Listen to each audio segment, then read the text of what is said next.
upon a time, there lived a lonely hurricane. She was beautiful and craved inclusivity and connection. However, due to her very nature, she was too dangerous to have around.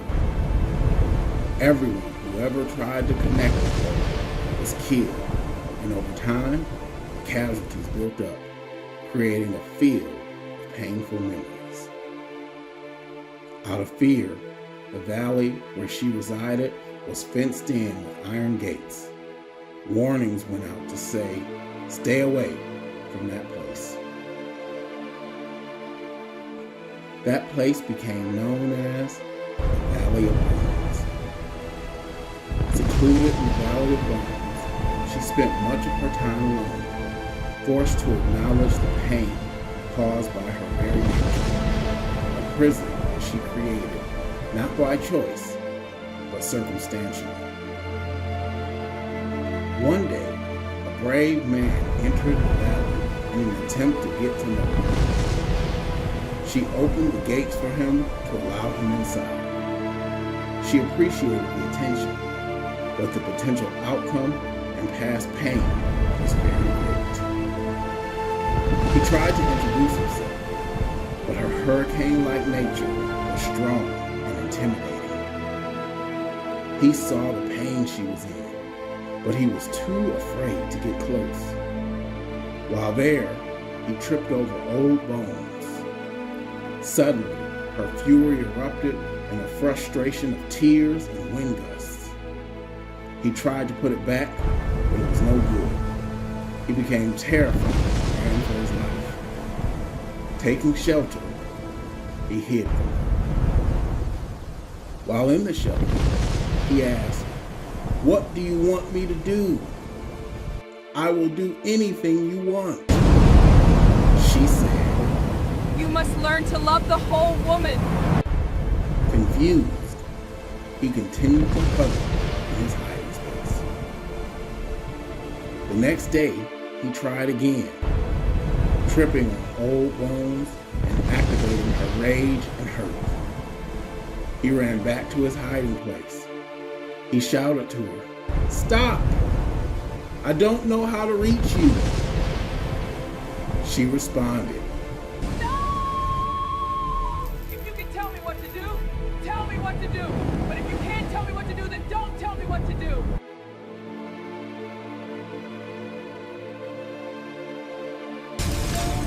As she exploded in a violent rage, almost destroying his shelter, he hid, terrified.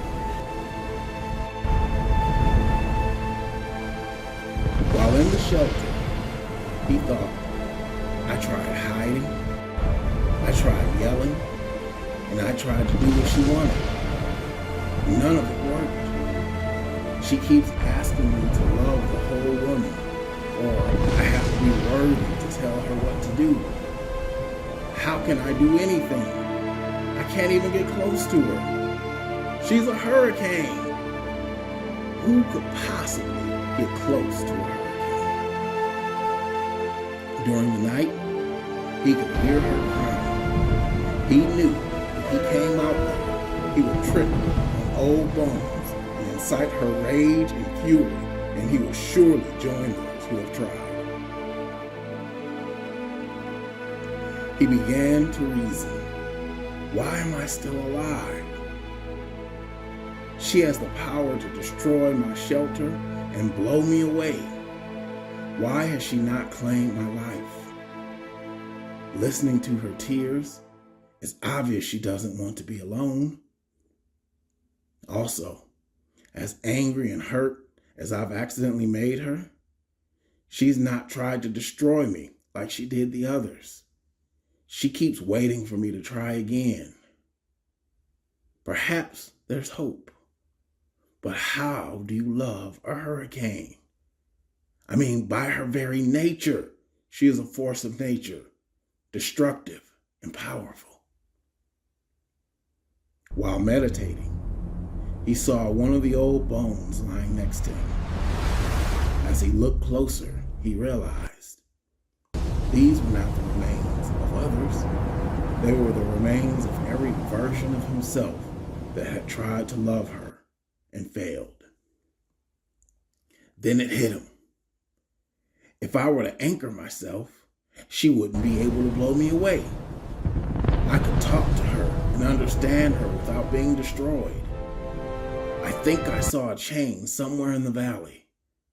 However, what's to stop her from blowing a rock on me and crushing me? He thought. If she wanted to hurt me, she has the power and strength. She would have done it already. Besides, if I run again, I will lose her. If I stay, I might lose myself. I guess I'm just going to have to trust her. If she kills me, I die, but I have to reach her. So he chose to stay. The next day, he anchored himself and approached her and said, "Can we talk?" When he caught her attention, she stormed and screamed and yelled and hurled stones and debris at him and kicked up dust. He stood grounded, stable, and asked, "What's wrong?"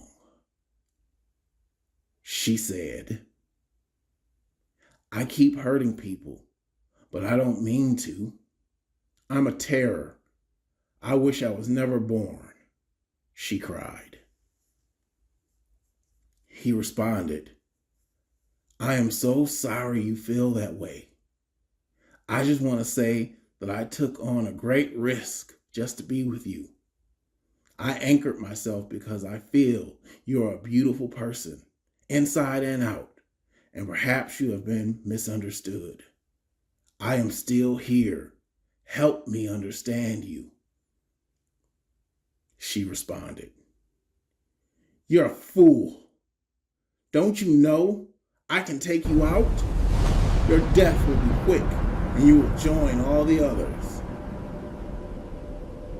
He responded, "If you want me gone, here I am. However, I am here for you." In an angry rage, she hurled the elements and debris at him. She kicked up dust and drew strong winds and thunder. Ironically, everything missed. When the dust cleared, he was standing there with his arms stretched out. "Take my hand, if you can, please." All the pain and emotions couldn't hold back the smile forming on her face. She reached for his hand. As she reached out for his hand, the storm slowed. The wind softened. And for the first time, she became still. When their hands touched, she materialized into the form of a woman. He had grounded her. She began feeling safe.